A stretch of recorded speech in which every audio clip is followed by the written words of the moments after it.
The title is Coupling Multiple Land Component Models to an Atmosphere and Ocean Models with Jcup. Introduction. I'm Tomoko Nitta from the University of Tokyo.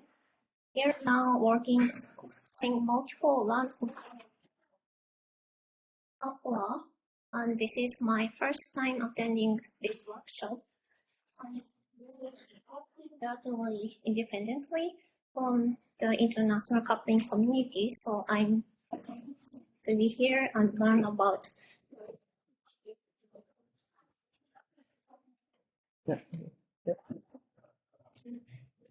So, yeah, you need to speak a little bit louder if you can. Thank you. First, I will provide some background and issues we had as a discussion. Then I will describe our design of integrated land simulator and its coupling to the climate model. I will talk about sweetness, and finally I give some preliminary results and future direction. Let me start from an introduction. MIROC is a climate model developed by a Japanese modeling community. The figure on the left shows time series of the global mean surface air temperature anomalies from an observation and simulations for MIROC 5 and 6, developed for SSiB 5 and 6 respectively. MIROC has participated in many MIPs, and the results have been evaluated in many studies. And in the modeling group, we are in charge of land model development.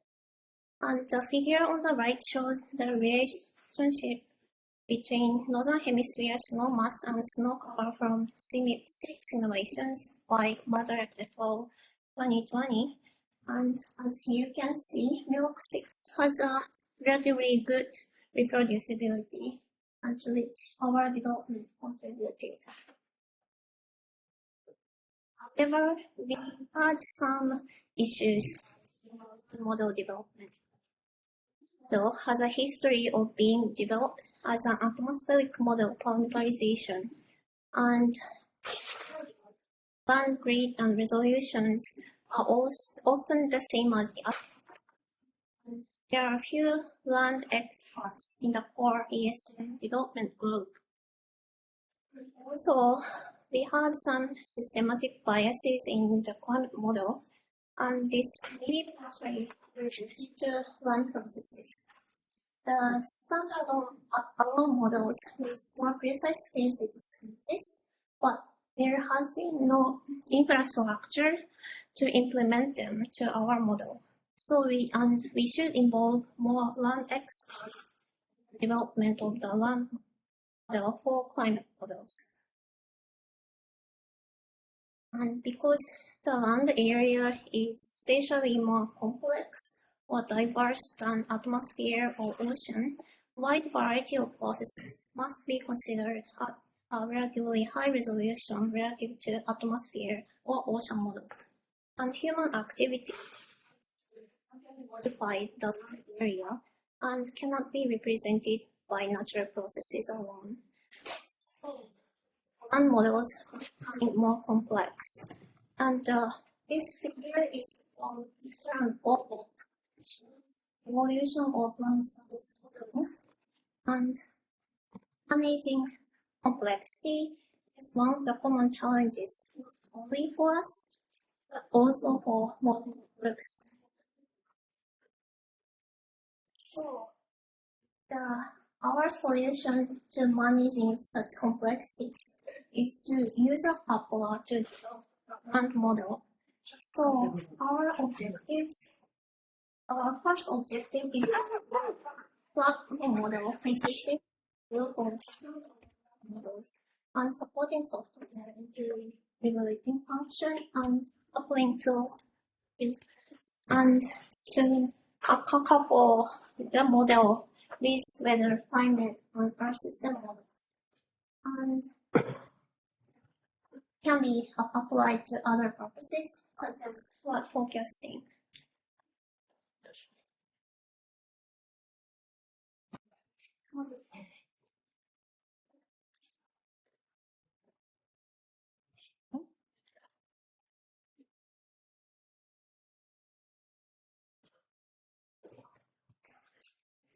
we decided to call, Is it okay? Do you want the previous one?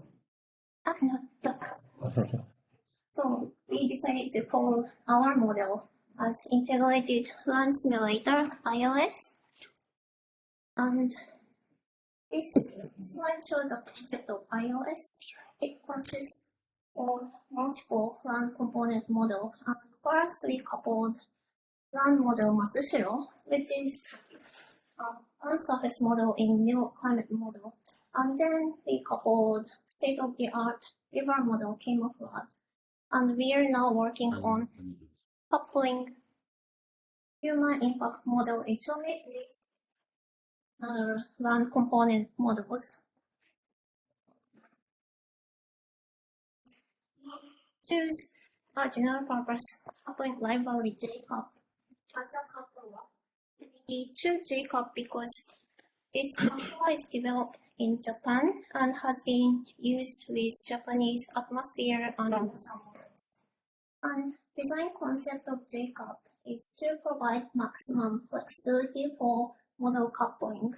It is metric structure independent because the interpolation calculation code is programmable by users. And it can be a data exchange can be fixed or variable time intervals. So the Jcup is flexible. It's good, but actually it's too flexible for land modelers. And the wrapper layer is suitable for individual coupling environment, as is the case in the past. So we decided to develop ILS coupling interface over and by using ICI, so ILS coupling interface, we can add some subroutines to the model and write a configuration file to couple the new model. And it also provides exchange data monitor or logging functions, and it can be also applied to the Python. Speak so that people hear you better. Thank you. Not looking at the screen. Thank you. Okay. If possible. Yeah. So the Jcup or IC don't have regulating or interpolation functions. It's better to have common tool because it makes it easier for land modelers. So regulating tool named Spring was developed by a PhD student, Akira Takeshima at University of Tokyo, and this is a procedural programs among spheroidal coordinates, and it can be applicable to 3 types of grid shown in the figure as polygon grid and raster grid. Is stored up on grid.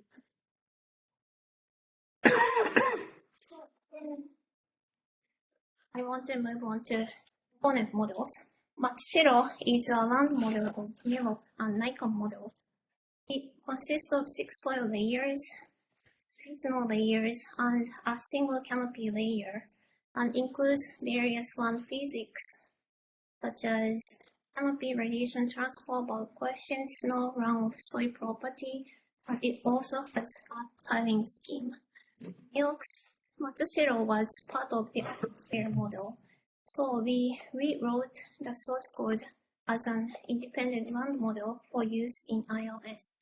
And the figure shows the brief validation result using FluxNet tower observations. And we also developed a tool for preparing boundary condition of Matsushiro in ILS, and regulating table from Spring also used here. And the figure shows the example of the boundary condition. The right figure shows the one in Matsushiro for historical simulations, scenario map simulations in SSiB 6.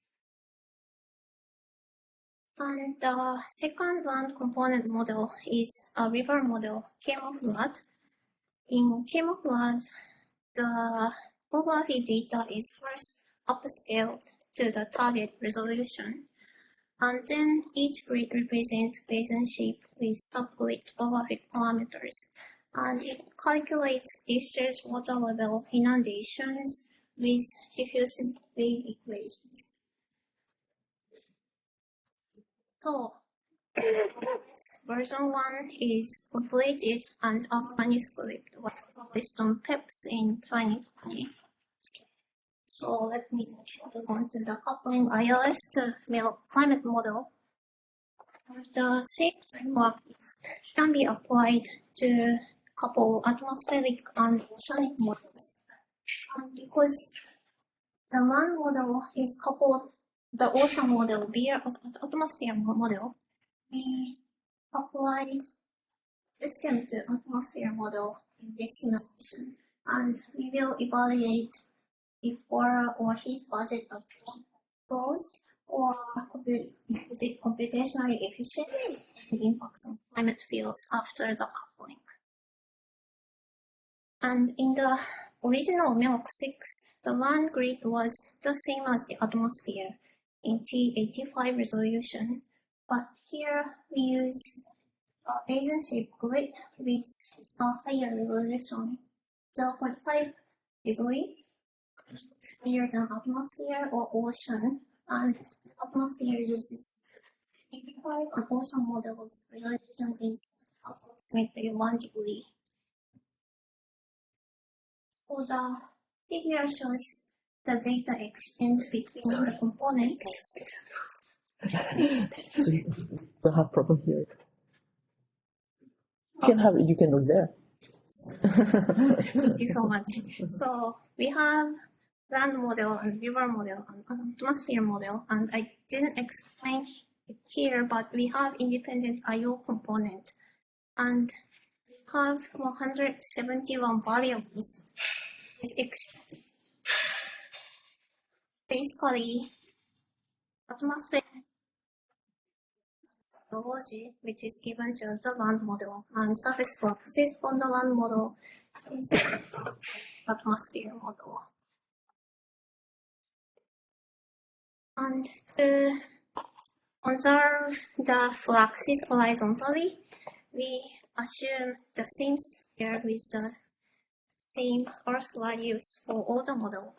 And land CMASK follows the ocean model.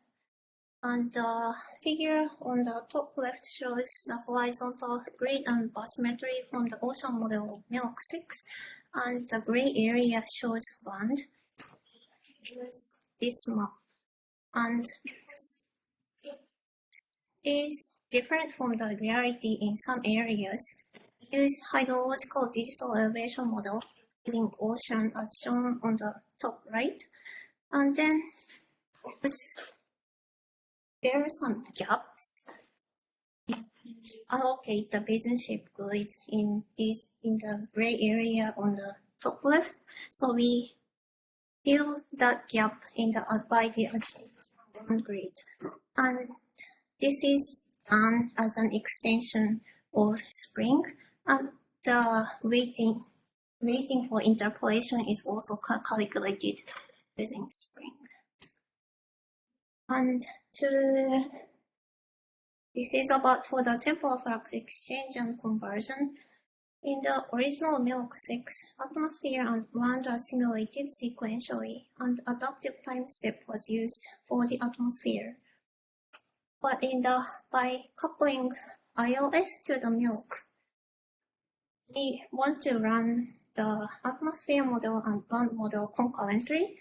And firstly, data exchange so to conserve fluxes, we decided that data exchange interval is fixed, and consistency between the atmospheric field and surface fluxes is checked after the exchange to avoid negative, for example, to avoid negative vapor in the atmosphere.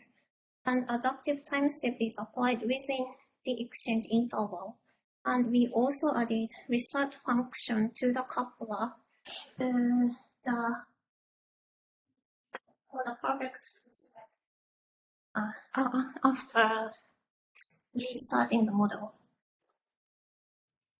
So that was the design of our system, and we implemented the framework and tested it.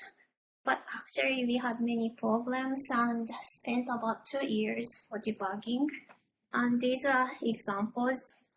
And for example, a bug in the coupler caused an error in different components, like aerosol scheme in the atmosphere, for example, or a mistake by a user in configure file caused an error in the coupler.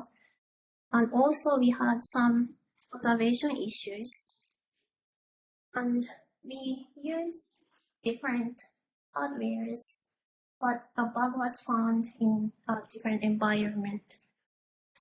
And we now coupling, for example, irrigation model to ILS, but if a land model is not assumed to be coupled to atmosphere in the development stage, fluxes may not be conserved or loop structure is not suitable for the coupling.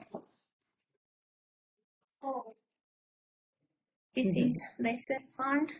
Maybe it's very simple, but communication between the coupler developers and land modelers is very important because we have different background and expertises. So we spent more than 200 hours of meeting in the last 5 years with Slack wiki, and we started workshops, and we named it Copperson because it is like hackathon coupling models.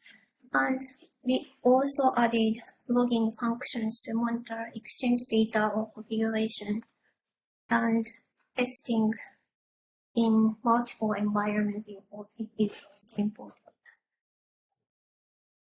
So from now I will show some preliminary results, and after the debugging we finally confirmed that water balance is closed with sufficient accuracy, and the figure shows the input and output fluxes and water storage changes for each component. It's okay now, and the largest error is from the land model, which we know it is originated from sublimation from bare ice and will be considered for correction. And for the computational time, the left figure shows the computational time of original MIROC, and it uses adapted time step. And these cases are different combination of the time step. It takes about 3 years to clear integration. Our past trial using MIROC-ILS took about 5.4 hours for 1 year simulations. This could be attributed to the overhead of the coupler and the fixed time step. So I don't go into the detail, but we updated the coupler, and adaptive times, we used adaptive time step for the atmosphere, which reduced the computational time until 3.3 hours for 1 year integration. And we are also now looking at the impacts on the simulated climate fields, and there are some differences due to different horizontal resolutions or different river models. And this shows the latent heat and sensible heat fluxes. So let me explain a bit about the future direction. So now we have the MIROC-ILS system, so we are working with land modelers, and we are trying to couple irrigation model or groundwater model to this system. And we are also working on, for example, hyper-resolution land simulations using supercomputer Fugaku. And the figure is from the test of global 1 kilometer land simulation. And we also applied this system to flood forecast JAXA Japan. So that's all. Thank you very much. All right. My name is Juan Castillo. I work at the Met Office in the United Kingdom as a software engineer in the regional modeling evaluation and development team. And the first thing you will have noticed probably is that I changed the title of my presentation from the UK3C3 regional couple model to recent developments in the regional couple suite. The reason is that the UKC3 is our old couple framework we had that was based on the UK domain, while the regional couple suite is the new model we have that allows supports different domains, not only the UK, and also here I can describe it a bit with this slide. It also allows very easily to run different forecast models in all possible couple and uncouple combinations. So this is very useful to compare and investigate what the influence of coupling exchanges in one model a particular couple exchange are. So the models we have are the unified model for the atmosphere, the JUICE model for the land surface, NEMO for the ocean, WaveWatch 3 for waves, and ERSEN for biogeochemistry. The coupling is done differently between different components. For example, UM and JUICE can be compiled in one single executable, so the coupling is done implicitly.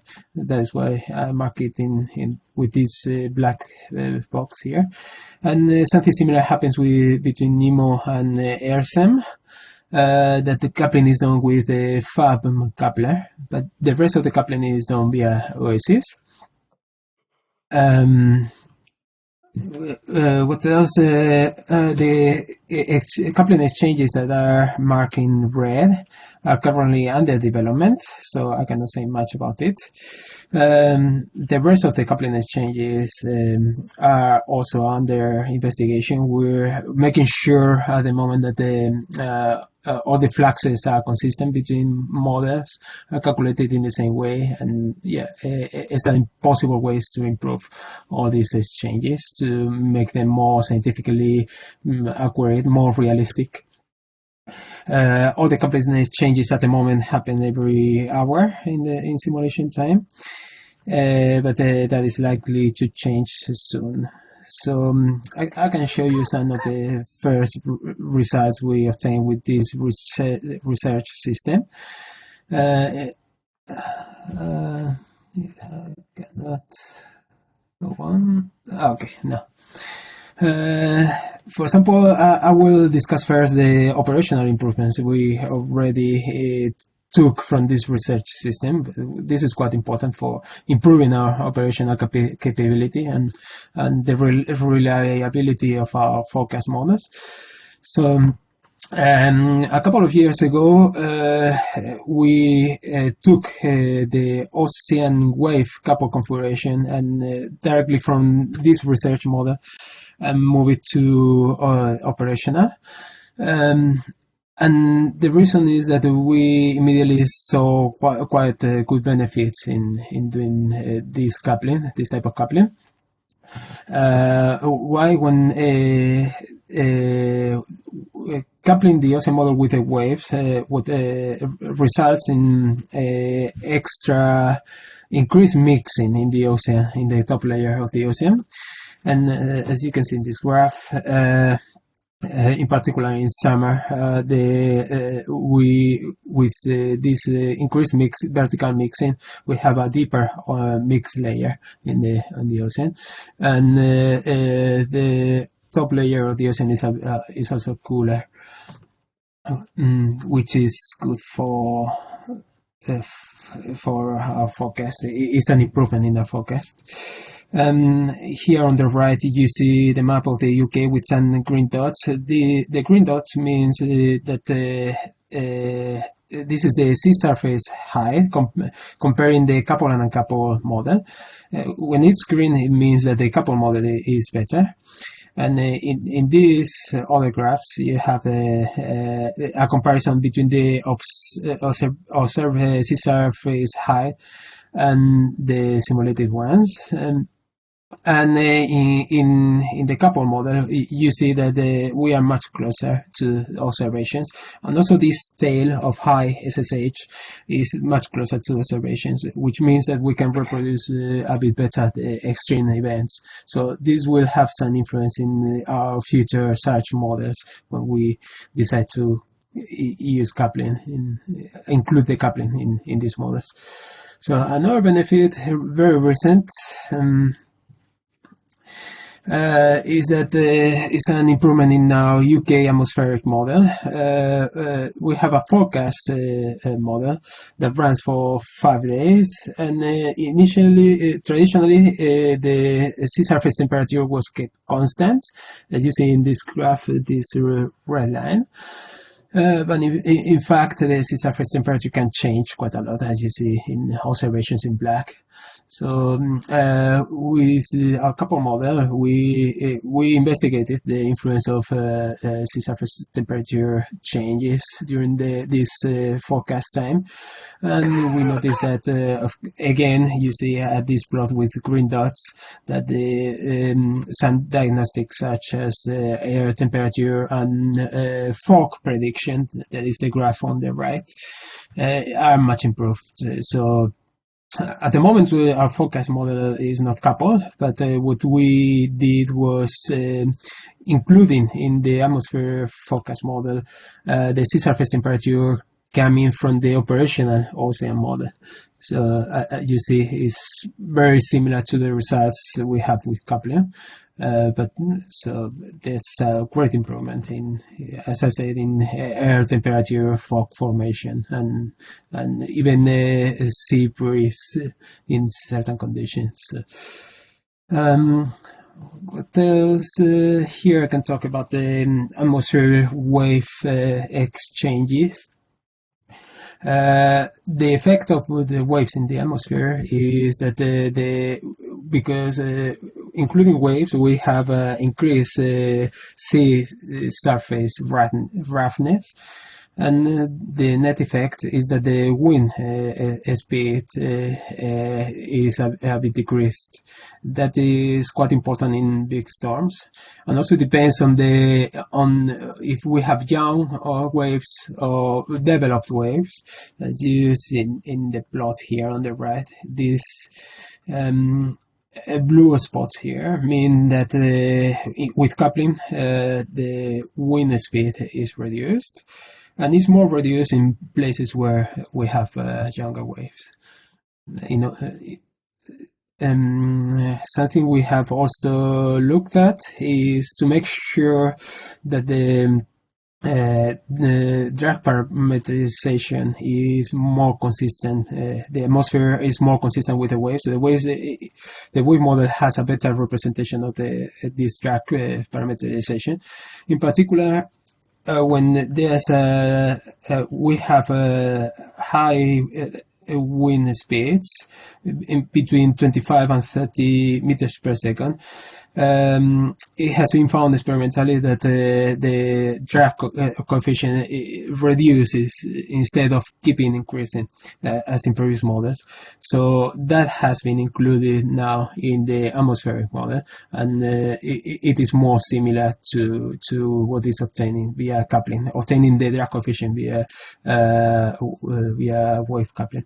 In this graph, the blue and green is the atmosphere only models, two different configurations, scientific configurations, and in red is the couple configuration. You see that is more consistent. Previously, as I said, this drag coefficient increased independently of the wind speed.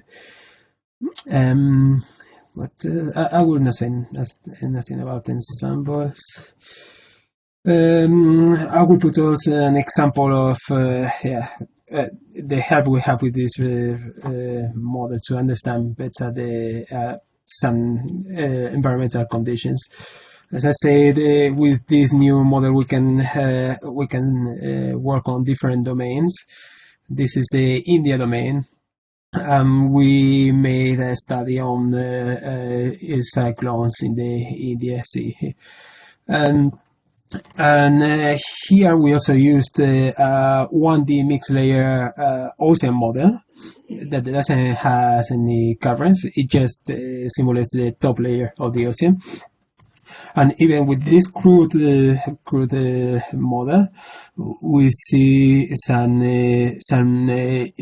improvements in the track errors of the cyclones. And also reduce the sea surface temperature on the ocean that will affect the intensity of the cyclones. So the intensity of the cyclones in coupling, using the coupling with the ocean, it reduces the intensity. It's quite an important effect. Here on the right, we also have the full 3D ocean model, the NEMO model. And there's an improvement with respect to the KPP model. So it shows us that we can have a first view as a coupling with the KPP model that is cheaper. But we have things, for example, a bit on the coast here. We have a bit warmer SST because we have the currents that are pulling to these locations and warm water from other places. So that is not included in KPP model. So and now we'll talk about some future implementations, the future work we are planning to do. First thing is the hydrology. At the moment, in our models, we have a climatological river discharge in the ocean. That is this blue line. And as you see, it's not very representative of the real discharge that is in black. There's a large variation during the year that is not captured by the climatology. So what we did, it was taking as you see in the top slide, the precipitation, and putting it in the land model, and applying a river discharge model within this land model. And the result is this red line where, it's not perfect, but it improves the river discharge. So the next steps will be, testing the sensitivity to different parameters of the Jules land model to better represent the observations, and also include a new groundwater scheme that probably will improve this discharge. And as you see, the immediate effect here in the UK model is that this is the difference between the couple and uncouple, and the couple. Both are couple with but one is with climatological rivers and the other one is from the output from this Jules land model, and there's already a very clear difference in salinity along the coastline. What else? This is also quite interesting. Is the NEMO ocean with the Earth and biogeochemistry coupled with waves. It's interesting because, as I said before, the wave model is inducing more vertical mixing in the ocean, and this causes that the spring bloom is delayed. And the reason why this happens is that because the chlorophyll doesn't stay so long on the surface, so goes down more often, and it doesn't receive so much sunlight, so it takes a bit longer to bloom. This is an improvement because in our model, here at the bottom you see the observations with red dots. The spring bloom happens too early. It happens in March, at the beginning of April, but in fact, observationally happens a bit later, just before at the end of April. And this is a step in the right direction because the spring bloom is delayed, but it's not. Still, we need some investigation, some tuning to make it better. And another modification, something else that happens is that in summer, where there's less nutrients available, the vertical mixing allows extracting some more nutrients from the bottom of the sea, and there's more variability in chlorophyll during the summer, something that is also better observationally. And in this coupling framework, we can also run not only forecasts for short periods of time, but also climate simulations. We have run a 5-year couple of run with atmosphere and ocean couple. Well, I don't have much to say apart from the fact that we don't have any drift in our couple runs. It's quite stable, and it's very similar to the uncoupled run. But in summer, we have some kind of cold bias here, and the main reason is that our atmosphere model is too cloudy. So we don't receive enough radiation in the sea during summer, but we have a new model that we're testing, and this will improve the situation we expect. And finally, I wanted to give you something that I've done very recently. We have a new atmosphere model that is called ELFRIC. It will substitute the unified model we have at the moment. And we have worked with the river coupling. Originally, the river routines were part of the Jules component. And the main problem is that the atmosphere and land and river components have different grids, all of them. So every time we wanted to run the river executable, because it's driven by atmosphere data, we had to regrid the atmospheric data to the land grid and then to the river grid. The calculations were done, and the output of the river model had to be regridded back from the river grid to the land grid to the atmosphere grid.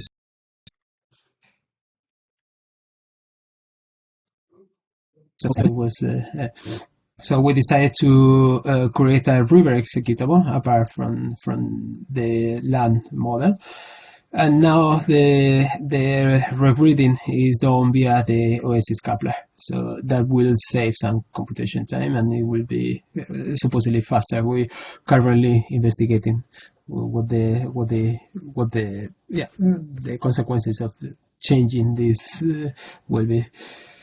So I cannot say much more, so I'll give you here a summary of what I've said. There are more examples, but I didn't give many more examples of the work we've been doing. The only other thing I want to say is that we're also now investigating new wave ocean coupling exchanges and looking at new wave signs in the ocean. For example, Nemo is capable now of having land-wave mixing, so we will be looking at that. Also, the wave model now works with sea surface water depth, changing water depth that could be important in shallow areas, in particular in search models. So we'll have a look at that. And in the future, we'll also move to domains where we have ice. Sea ice will be important. So we will look at coupling with ice too. So that's everything I have. Thank you for your attention, and I'm waiting for questions. Okay. First, I would like to thank you for here presenting my work. I'm a postdoc student at CNR ISMAR in Rome, the Institute of Marine Science. And this work falls into a larger project which is called Dynamol, whose main aim is to do a dynamical downscaling in a coupled regional system of the available seasonal forecast from WF. And we would like to investigate the optimal configuration of this system to actually perform the downscaling. And this work falls into a preliminary study. First, I would like to recall some SST definition from the group of high resolution SST. Maybe it's trivial for all of you, but I would like to say it. And so we have different type of SSTs. The first one is the SST right at the ocean RC interface, which is not actually measurable from any instrument. Then we have the SST, so-called skin SST, which is measurable by a radiometer from satellite, which is supposed to be always cooler than the actual SST below it.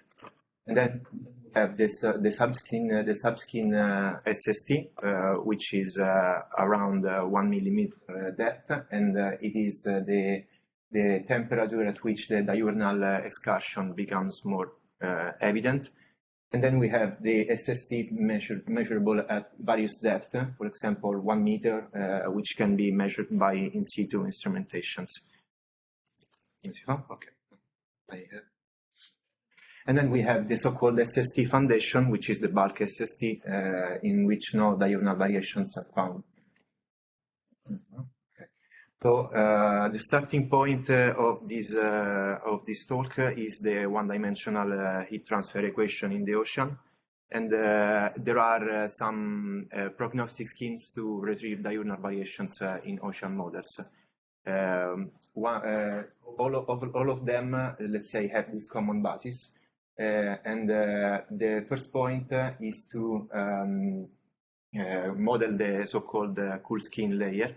Whose evolution is determined by this equation by neglecting the thermal conductivity, the turbulent diffusion, and assuming that the temporal variation of the temperature are always negligible, because we recalled earlier that the SST skin is always cooler than the one below. So we get this expression for the temperature difference within the cool skin, in which we have to account for the effect of the solar radiation absorbed within this very thin layer of the ocean. And this is the prognostic part of the story, the diagnostic part of the story, sorry, because it does not depend on time. And the parameterization of fraction of solar radiation absorbed within the cool skin and the cool skin thickness comes from data collected in the tropical Pacific during December. And then we have the other part, which is the prognostic part, which starts from the same equation, but neglecting the thermal conductivity. And then after some scaling assumption, such as, for example, this scaling relation on the right for the temperature, you get the prognostic equation for the warm layer temperature difference. And in this equation, we have again the fraction of solar radiation absorbed within this layer, but actually in some models, for example, as in the one I will show after, this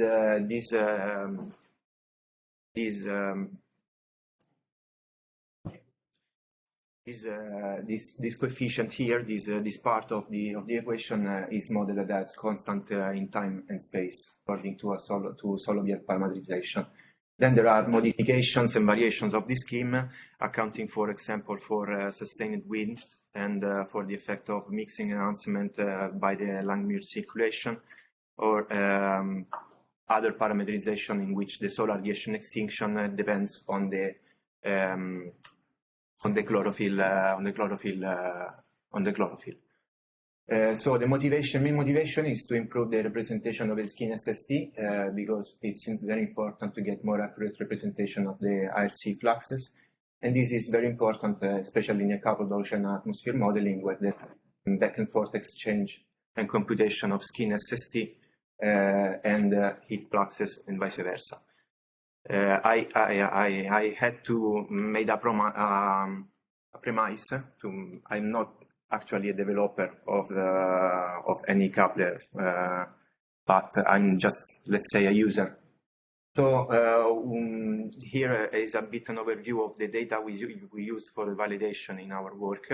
And these are the data combining SEVIRI data, radiometer data, so representative of the SST subskin, which are a combination of optimal interpolation within model data.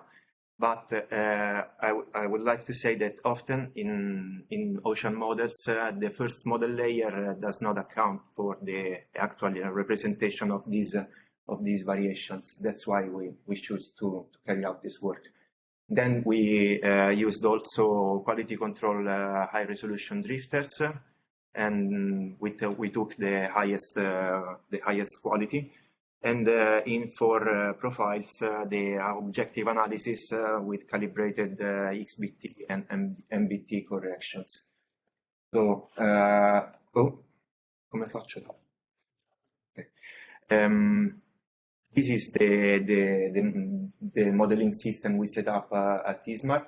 It is composed by an atmospheric model, which is the Weather Research and Forecast version 4.3.3, with a horizontal resolution of about 15 kilometers at 41 vertical levels.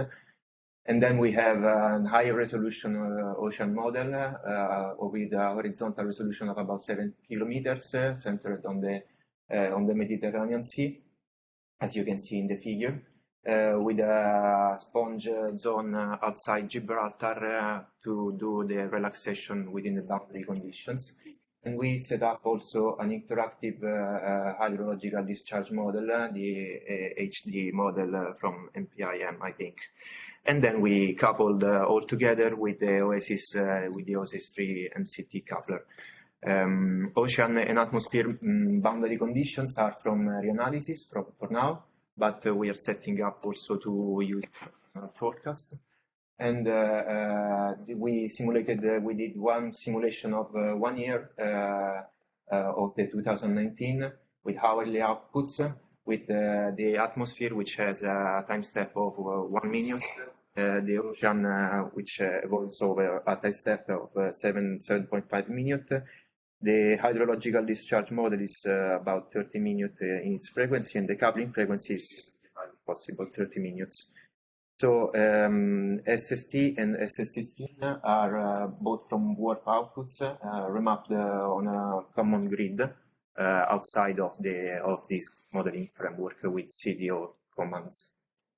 So we performed 4 sets of simulation, a control run in which the SST comes from the first ocean model level, and namely using foundation or bulk SST and not the skin. A simulation in which we used the scheme which I talked about in the first few slides, which is actually used by the WRF model. That's why I call the WRF skin. And in this parameterization, I recall the solar radiation extinction coefficients are constant in time and space. There are no assumption for Langmuir circulation and ocean mixing enhancement. So another simulation in which we used the skin SST algorithm present in NEMO, which is the one with the modification for sustained wind and accounting for the Langmuir circulation mix enhancement. And these solar extinction coefficients are with the 9 bands Gentleman et al., which accounts, it's calibrated account climatology of chlorophyll concentration. And then we run another fourth simulation, another last simulation, in which we modified the code to run with the actual solar radiation excision coefficients, which are used in calculation of the fluxes. But actually, we are not using them because we are passing the fluxes from the atmospheric model to the ocean. So this first validation compared to the diurnal optimal interpolation. On the top, you can see the mean diurnal warming amplitudes for the winter season and the summer season. We can see that the control run barely underestimate during all the year the optimal interpolation, while the method with constant solar excision coefficient tends to overestimate it. But the one within NEMO and the one with the solar radiation scheme, solar radiation excision coefficients, seems to be closer to observation and are more similar one to each other. Then there is here you can see the averaged diurnal cycle grouped by seasons over the whole Mediterranean Sea, and you can draw more or less the same conclusion as before, because but one important in this doing these plots here, we masked out regions in which the percentage of model data with respect to satellite data in the diurnal optimal interpolation were less than 50%. So here you can see the monthly bias for each simulation with respect to the diurnal cycle as before, but divided actually in months. And you can see that the fact that you have non-constant solar excision coefficients betters the situation, at least with respect with the diurnal optimal interpolation. Then you have also here you can see the bias divided by months, and with respect to the drifter's position divided by the hour of the day. And you can see that all the simulations present a systematic bias in cold bias in September and October, while a systematic warm bias in April to June. So sometimes you get worse. Sometimes you get hot. You get cold. Then we carried out the last validation on vertical profiles, dividing in two regions the Mediterranean Sea to account for a special characterization of this bias. And you can see from the profiles in the eastern region and also in the western region that the behaviors are pretty similar to each other, with the NEMO, with the modified solar radiation runs, which yield often, especially in summer, profile which seems to be a little bit closer with respect to data, both in the east and the west. And here you can see tables with the bias divided in this detailed region on the bottom panel. And the important thing to notice is that all the simulations show a cold bias outside of Gibraltar, but this we think can be due to the fact that in that region we are relaxing to the boundary conditions, which have a lower resolution with respect to the model. So, as discussion in future step, the comparison within the optimal interpolation has showed us that in general, the simulation except the warp scheme tend to underestimate the mean diurnal warming amplitudes, on seasonal timescales during winter and autumn, and modifying the absorption of solar coefficients slightly improve the situations, but depending on the area and the timescale of interest. In comparison with Siemens diurnal optimal interpolation shows a good performance on seasonal and monthly timescales of the modified solar extinction coefficient simulation.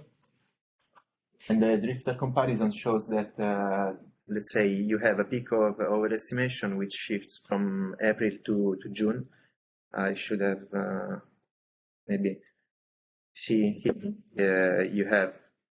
You have these in this plot here. You can notice that.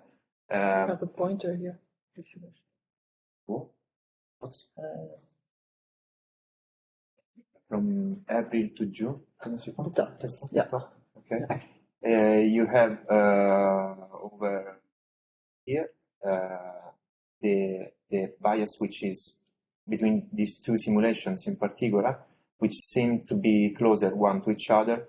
They are not, because in region 4, so in the Mediterranean Sea, here, say no, region 4 is here.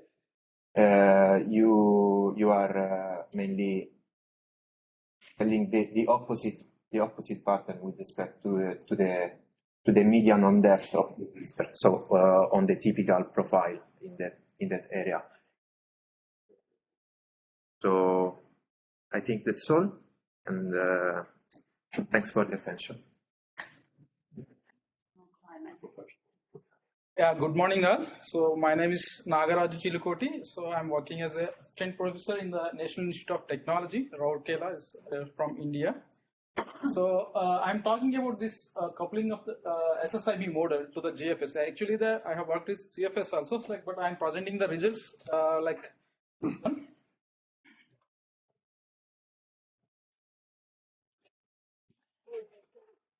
So this is the outline of my talk. This how we coupling, this is coupling is different from what you people are talking. They just the module is different.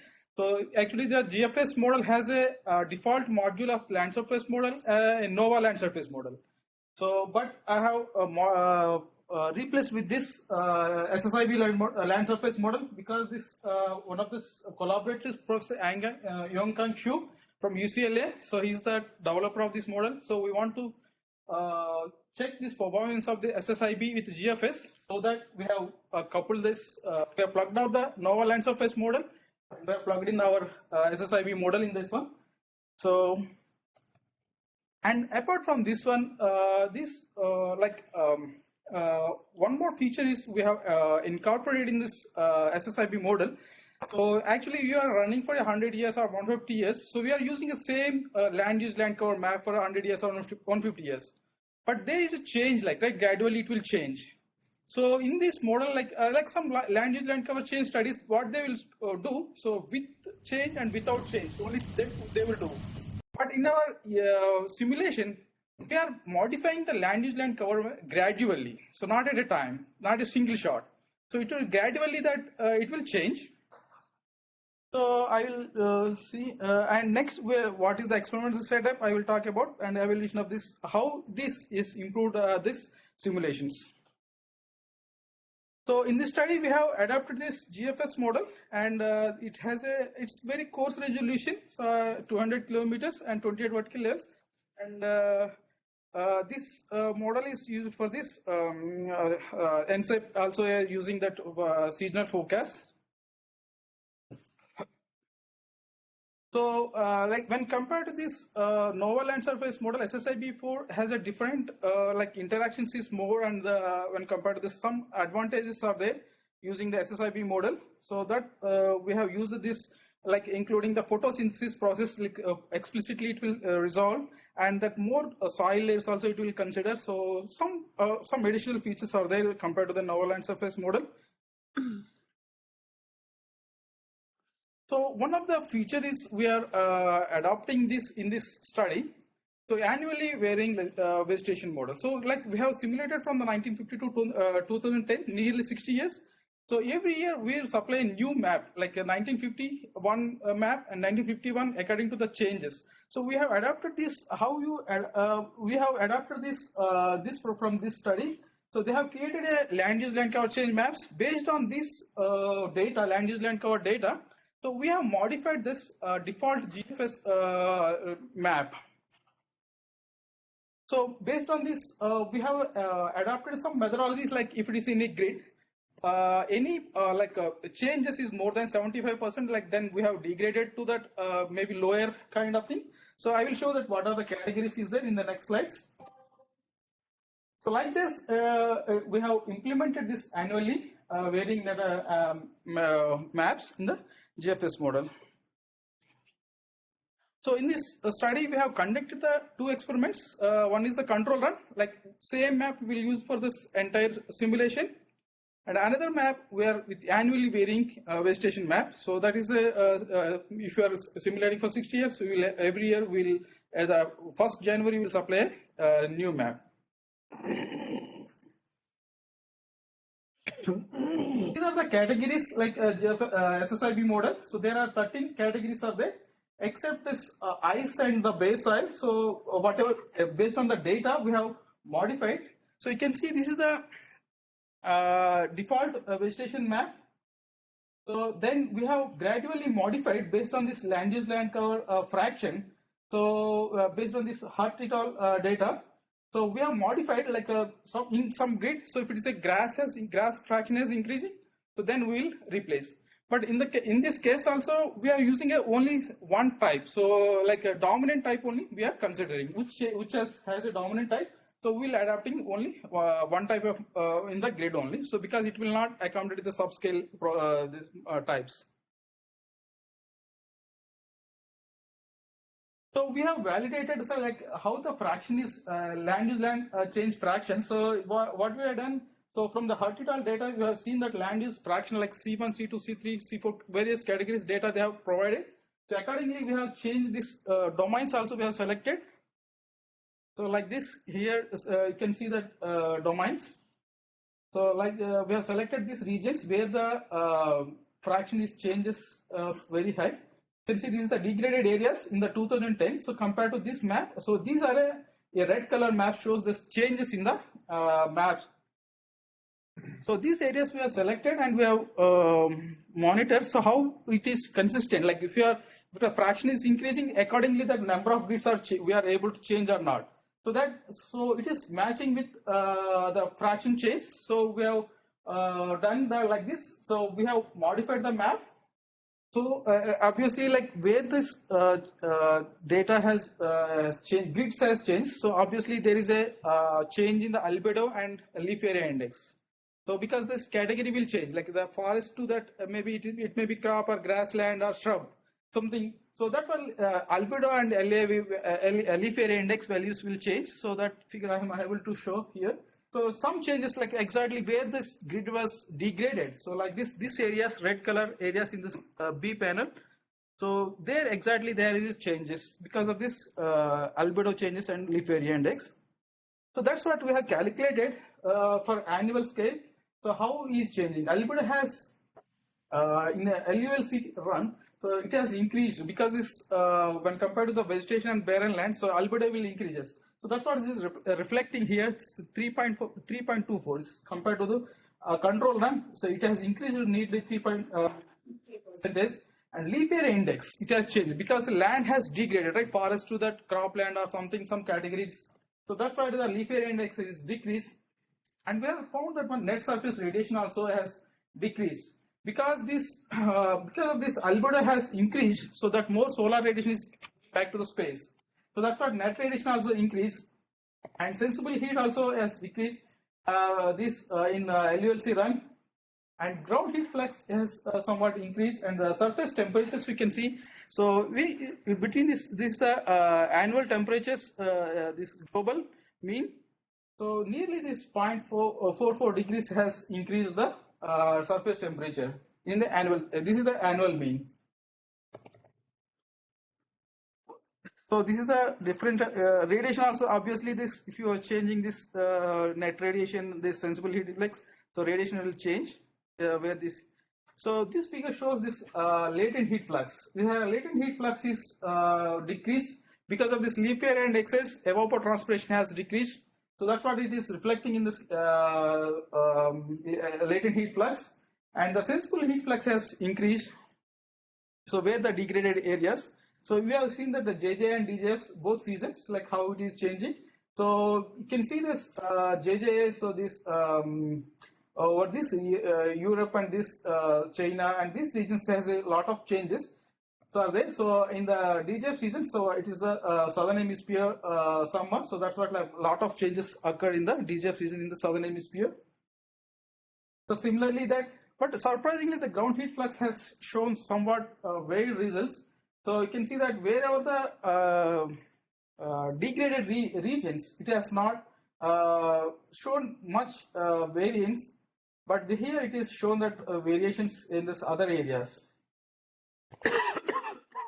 So finally we are coming to this temperatures, how the temperature has improved. You can see this is the annual mean temperatures. This figure shows this annual mean temperature. So black one is observed, and this blue color is the LULC, and the red color is a control run. But I cannot say like fully it is improved, but in some certain cases it has improved. You can see this case here, so it has somewhat improved the land use curve. Maybe this is because we are not considering the subscale, and the model is also very coarse. Maybe if you go for this high resolution, maybe that maybe improvement we can see. So we can see this temperature changes. So mostly the temperature differences is coming. This is the annual, this is the JJ season, and this is the DJF season. So in all the seasons, so because of this land degradation, temperatures has increased, except some parts like where the degradation is not happened. So, but there also somewhat maybe it is showing that a decrease of the temperatures. Maybe this is remote influence. So this is the region-wise. We have this is the global. So with the annual 1950 to 2010. So with increasing that land degradation, so the temperatures are increasing. And it is all for this. This is the global land surface mean. This is the East Asia region. This is the South America region. In the South America region, this increase is very high, 1.5, and this East Asia also nearly 1.5. So this is the West Africa region. This is not consistent. Like from the beginning of simulation itself, it is showing that lot of undulation. So, but here, South America and the East Asia is consistently it is showing the increase in the temperatures. So we have just quantified this, how much is the changes in the annual mean surface temperature. This is a correlation. So correlation has slightly improved. Is not much improved in the over the global land.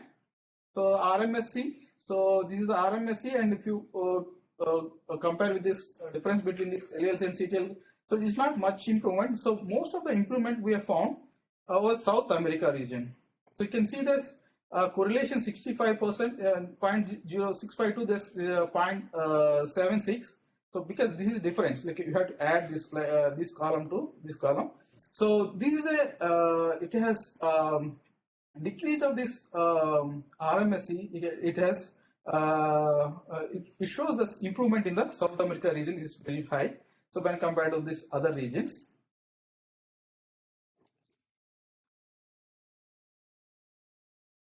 So next we have checked this precipitation changes. So mostly we have found this because of this land degradation.